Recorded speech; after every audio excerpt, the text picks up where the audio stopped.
tous.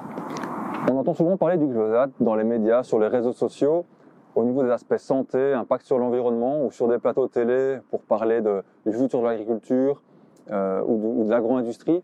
Mais en fait, on parle assez peu des impacts agricoles et de pourquoi et comment on utilise le glyphosate, pourquoi les agriculteurs l'utilisent, quelles alternatives ils auraient à disposition si cette molécule était interdite et quels seraient les impacts concrets sur les fermes, dans les champs, dans le paysage agricole belge, de l'interdiction de cette molécule.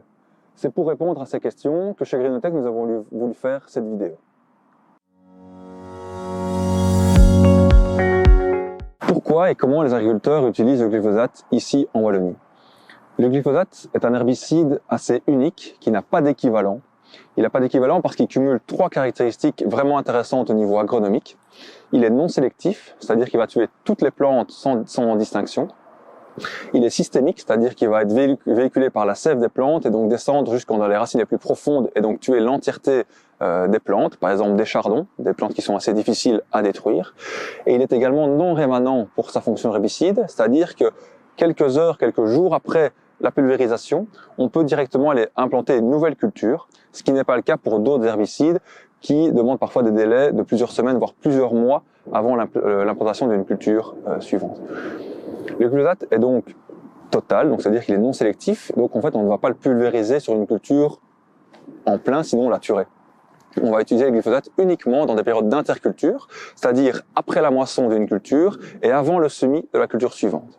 Durant cette période, les agriculteurs ils vont implanter des couverts végétaux pour couvrir le sol, le protéger.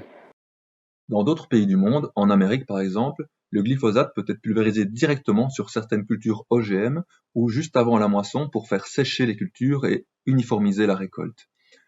Ces usages sont totalement interdits en Europe parce qu'ils amènent un risque accru de résidus dans les denrées alimentaires que nous consommerions directement. Malheureusement, les denrées qui sont produites dans d'autres pays peuvent être importées et se retrouver dans nos assiettes. Ici, je suis actuellement sur une parcelle qui a été traitée au glyphosate, donc on est dans une période d'interculture. Ça va être un champ de petits pois, mais qui n'a pas encore été semé. Et donc vous voyez l'agriculteur avait implanté un couvert végétal. Il s'est malheureusement pas très bien développé à cause de la sécheresse et il a été concurrencé par des repousses de blé. C'était une culture de blé ici qui a été moissonnée en août l'année passée. Le glyphosate, vu qu'il est extrêmement efficace, il va permettre aussi de sécuriser la destruction des repousses de céréales du couvert dans ce cas-ci. Il y a d'autres techniques qui permettent également de détruire les adventices, les mauvaises herbes, avec des travaux mécaniques de sol, par exemple du labour ou des déchaumages. Mais ces techniques demandent d'intervenir en général plus tôt dans la saison, en hiver ou au début du printemps. Et donc on a des sols qui se retrouvent parfois nus pendant plusieurs mois, et donc le sol est nu, moins protégé, soumis aux éléments climatiques, et donc le sol va en fait se dégrader. Dans ce cas-ci, avec l'utilisation du glyphosate, on va pouvoir garder un couvert parfois jusqu'au printemps, et donc un sol protégé. Le couvert ici, vous voyez, protège bien le sol, il est bien couvrant, il offre un abri pour la petite faune des plaines, il est toujours en train de faire de la photosynthèse, donc c'est-à-dire ce sont des plantes qui sont en train de prendre du CO2 dans l'air et de l'injecter dans le sol, donc c'est un stockage de carbone dans le sol, donc ils sont en train d'enrichir et d'améliorer la fertilité du sol. Par contre, vous vous rendez bien compte, c'est impossible d'aller semer une culture correctement dans une végétation aussi dense, sans désherbage.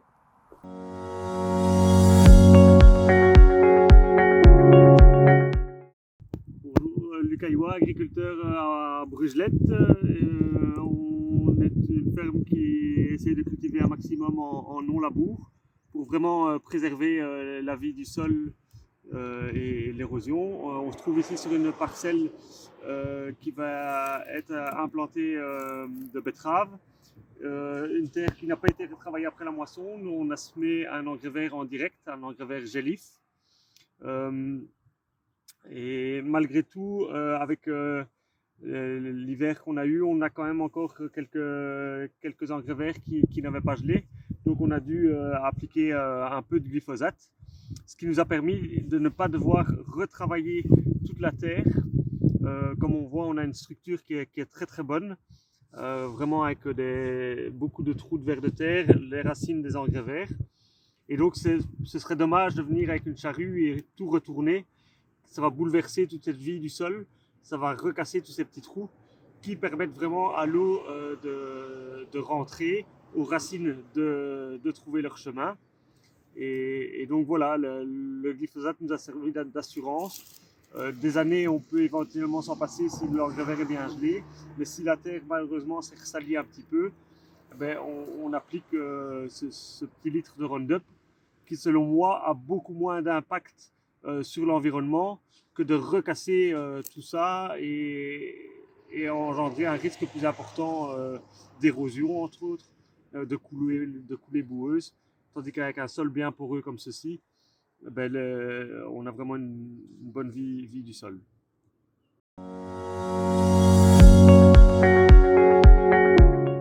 Quelles sont les alternatives à l'utilisation du glyphosate?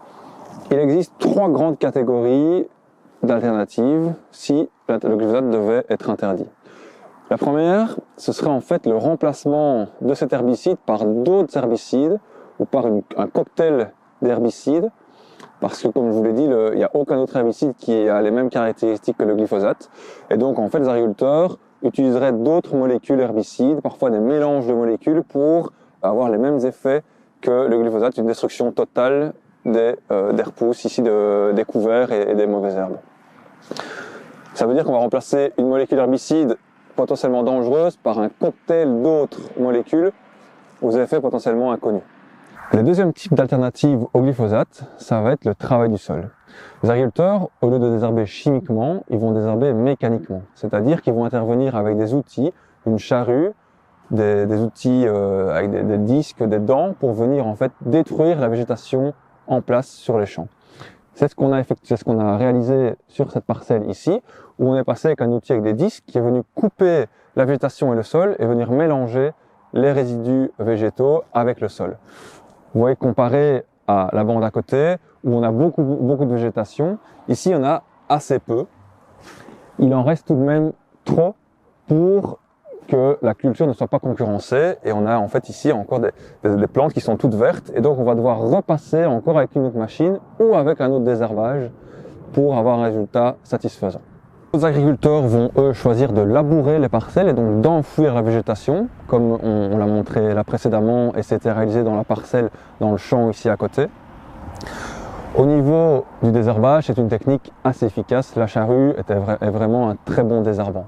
Par contre, elle va aussi assez fort modifier et déstructurer le sol, et donc on va avoir des impacts assez forts sur par exemple les vers de terre qui n'aiment pas du tout se faire malmener comme ça, et on va avoir une sensibilité du sol beaucoup plus forte, par exemple face à l'érosion et aux coulées de boue. Donc une technique efficace, mais qui peut avoir aussi des revers non négligeables. Le troisième grand type d'alternative au glyphosate, ça va être un ensemble de leviers agronomiques, leviers sur lesquels nous travaillons chez Greenotech, à savoir l'optimisation de la rotation des cultures, les couverts végétaux, l'association de cultures ou l'utilisation de machines particulières qui vont venir scalper ou travailler très en superficie le sol pour avoir une bonne efficacité au niveau des herbages sans impacter trop la structure et la vie du sol. Toutes ces techniques, il y en a déjà certaines qui sont assez efficaces, mais d'autres en fait sont assez aléatoires. Elles vont dépendre du gel ou de la météo, du sec, de la pluie, et donc on a des efficacités qui sont globalement beaucoup plus faibles que le labour ou l'utilisation d'herbicides. Et donc on va devoir multiplier différentes techniques pour arriver à une efficacité assez élevée. Ça demande beaucoup de connaissances et parfois du matériel très spécifique. À la question, existe-t-il des alternatives au glyphosate? Clairement la réponse est oui. Est-ce que les alternatives qui existent actuellement sont aussi efficaces que le glyphosate et sans conséquence? Par contre là la réponse est non. Toutes les alternatives que nous avons expliquées précédemment ont des efficacités plus ou moins variables, parfois aussi efficaces que le glyphosate, comme par exemple le labour, mais peut avoir aussi des conséquences, peut-être pas sur la santé humaine, mais sur la santé des sols ou sur la consommation de carburant et d'autres paramètres environnementaux.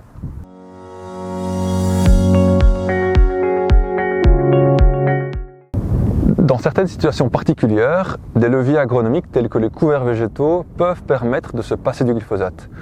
Dans le champ où je me trouve actuellement, l'agriculteur a implanté un couvert végétal diversifié qui s'est bien développé et qui a concurrencé assez efficacement les mauvaises herbes. Grâce au gel que nous avons eu cette année, que nous n'avons malheureusement pas chaque année, le couvert est maintenant totalement détruit et donc vous voyez que le sol est propre, en tout cas il y a peu d'adventices et il est tout de même protégé par un paillage qui est détruit. Donc dans ce cas-ci, l'agriculteur pourra se passer de l'utilisation du glyphosate tout en implantant une culture sereinement. Dans la parcelle à côté, ici, l'agriculteur a semé son couvert un mois plus tard que le couvert précédent et donc il n'a pas su en fait se développer aussi bien et il a été fortement concurrencé par les repousses de céréales. Ici c'était de l'orge d'hiver qui sont très vigoureuses et donc en fait c'est l'inverse, c'est les repousses de céréales qui ont étouffé le couvert. Et donc vous voyez maintenant que la parcelle est couverte comme dans la parcelle précédente de repousses de céréales qui n'ont pas gelé et donc on va être obligé soit de travailler le sol, soit de désherber chimiquement avec du glyphosate. Donc deux situations presque identiques, mais au final avec des résultats totalement différents. Une parcelle où on va pouvoir se passer du glyphosate et une parcelle où malheureusement l'agriculteur va devoir, et c'est ce qu'il a fait, utiliser du glyphosate, ou sinon dans une autre situation il aurait pu alors labourer ou retravailler parfois fortement le sol. Le pâturage des couverts et des repousses de céréales par des moutons par exemple ou même des vaches peut être aussi une bonne pratique pour diminuer l'usage des herbicides ou le travail du sol. Mais comme vous le savez, les moutons ou les ruminants en tout cas ne vont pas tuer les plantes, ils vont juste les raser jusqu'à ras du sol et ne les tueront pas. Et donc on aura besoin en fait de combiner ce pâturage avec du travail du sol ou une utilisation d'herbicides peut-être à plus faible dose. Depuis plusieurs années, chez Greenotech, nous expérimentons des techniques alternatives au glyphosate. Certaines années, dans certaines cultures, chez certains agriculteurs, ça fonctionne très bien. On y arrive grâce à l'utilisation de couverts végétaux, grâce à l'association de cultures ou l'utilisation de machines spécifiques.